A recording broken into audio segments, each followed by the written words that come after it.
నేను అడుగుతోంది దాని గురించి కాదు. పండగ కదా, టపాసులు ఏమైనా కొన్నావా లేదా అని. ఒకే ఒకటి కొన్నాను. ఒకటా? ఏంటది? అది ఆషామాషిది కాదు, 600 పెట్టి కొన్నాం.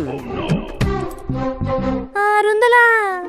అవును, దాన్ని ఆషామాషిగా కాల్చకూడదు. సాయంత్రం 6:30 అయ్యాక తూర్పు తిరిగి దండం పెట్టుకొని మనకి బాగా కావాల్సిన వాళ్ళ ఇంటి ముందర కాల్చాలి. ఇదేదో చాలా గొప్పగా ఉన్నట్టుంది. వాళ్ళింటి ముందు వీళ్ళింటి ముందు ఎందుకు, మా ఇంటి ముందు కాల్చిచ్చుకుంటాను. ఇంతకీ మీ అమ్మ నాన్న నీకు చెప్పారో లేదో, ఈ వీధిలో మీకు బాగా కావాల్సింది నేనే. అయితే డౌట్ ఎందుకు, మీ ఇంటి ముందరే కాల్చేస్తాను. ఇంతకీ దాని పేరేంటి? Gas cylinder.